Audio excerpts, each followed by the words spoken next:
वैसे तो आप 24 घंटे ही अच्छी लगती हैं, आज कुछ ज्यादा ही अच्छी लग रही हैं। आपको तो हमेशा ही अच्छे लगते हैं। मगर मतलब हम तो सबके सामने बात कर रहे हैं इसके।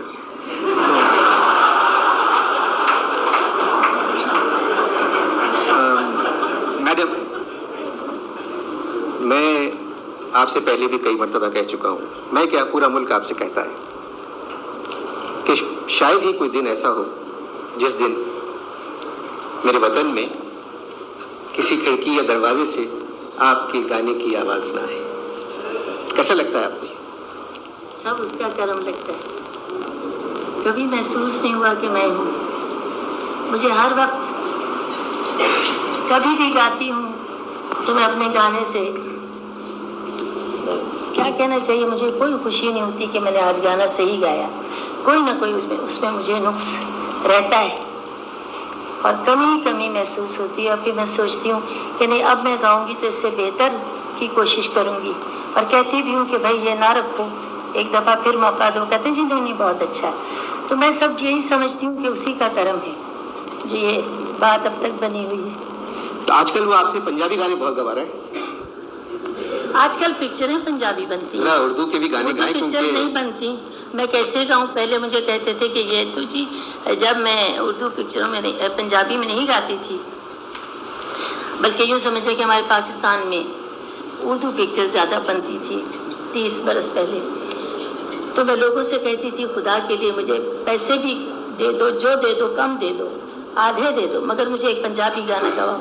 तो बाबा चिश्ती, जो बाबा म्यूज़िक कहा जा सकता है, जो जिन्होंने दागवेल डाली पंजाबी गानों की, तो उन्हें हम कहें कि बाबा हमें गाना गवा दो, तो वो कहते थे बेटी तुम तो शहजादी हो मेरी बच्ची उर्दू गानों की, तुम पे तो सजते हैं, तुम क्या गाओगी पंजाबी गाना।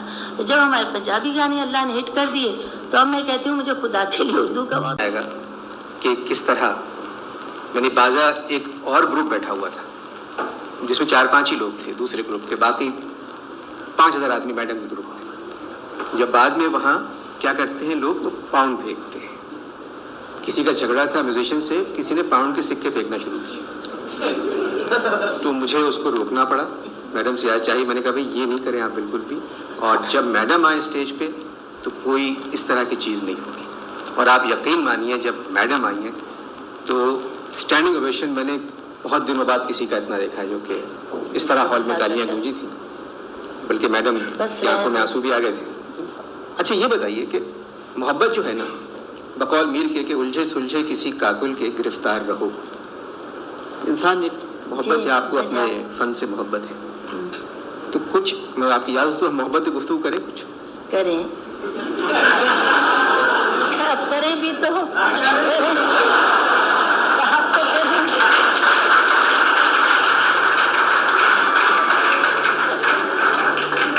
अब खुद ही मौजू बदल देते हैं।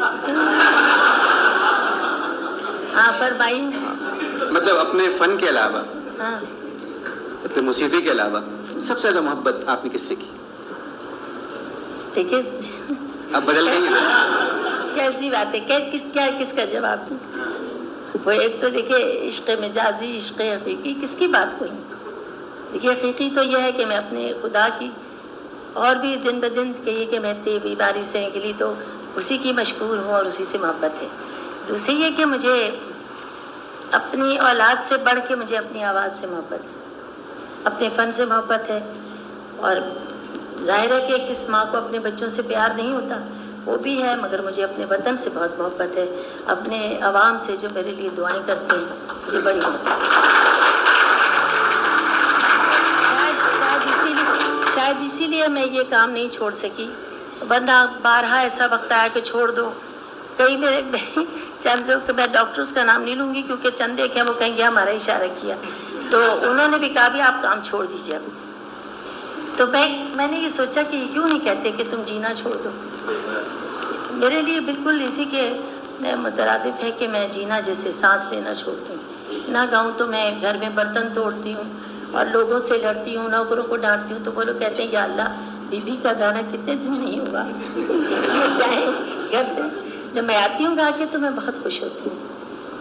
ये मेरी ये जब डॉक्टर आपसे ये कहा करें कि आप گانا چھوڑ دیجیے تو آپ ان سے یہ کہا کیجیے کہ آپ میرا علاج چھوڑ دیں، میں جی لوں گی. کیونکہ نہیں، وہ لوگ یوں سوچتے ہیں کہ شاید اب یہ محسوس نہ کرتی ہوں کچھ. مجھے پوچھتے ہیں جب میں ٹھیک ہوں، بلکہ جب تک ٹھیک ہوں دعاتی رہوں، جب تک آپ اور ٹھیک آپ ہیں. لوگوں کی دعاؤں سے میں ٹھیک ہوں. جی جب تک آپ ٹھیک ہیں یہ قوم ٹھیک ہے. نہیں جی، یہ تو اللہ کا بس کرم ہے، آپ لوگوں کی محبت ہے. اچھا میڈم، اب کچھ باتیں. اچھا یہ بتائیے، بش جیتے گا یا کچھ خیر دوسرا؟ کی بات پوچھنا مجھ سے. اچھا نہیں، خیر کی بات ہے. چلیے الیکشن کی بات آپ سے بعد میں کریں گے. ذرا دنیا بھر میں جو ہو رہا ہے. نہیں، مجھے سیاست کا تو پتہ ہی نہیں. میں تو نہیں دوسرے ملک کی. ہاں، دوسرے ملک کو بھی میں سیاست پہ بات نہیں کروں گی. چلیے ٹھیک ہے. اور میں آپ سے بات کرنا چاہوں گا، چلیے ہم کو فلمی بات کریں ذرا سی. چل پوچھیں. کیا حال ہے انڈسٹری کا؟ بہت اچھا حال ہے. نہیں آپ کی ذات تک اچھا نہیں. حال ہے تو ہم گا رہے ہیں نا. نہیں وہ تو آپ کی، وہ تو ظاہر ہے کہ فلم جب بنتی ہے تو میں نے دیکھے ہیں کانٹریکٹس ہو کہ جی وہ ضروری ہے کہ میڈم کے گانے تو ہوں گے، اسی پہ چلتی ہے فلم. آپ بار بار اوپر مت دیکھیں، مجھے اس کو پتا ہے کہ کیا ہے. کرم ہے بس. ہاں. ایسا کبھی ہوتا ہے کہ نور جہاں کے بغیر پکچر نہیں چلے گی، ایسا نہیں ہے.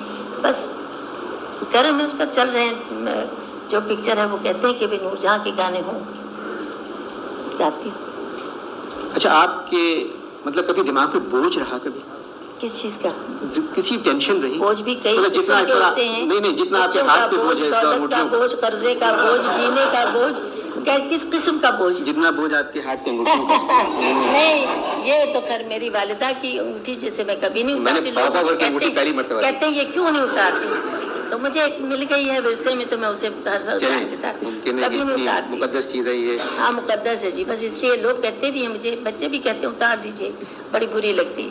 نہیں تو ہے بھی مجھے وہ بیٹی کو چاہیے ہوگی ورنہ اور کوئی وجہ نہیں ہے اس کو کہنے کی. تو بس. اور باقی کیا، یہ تو سب ایسے ہی ہے. چلیے خواتین حضرات، یہ اتنا غور، مجھ پر اتنا غور کیوں کرتے ہیں؟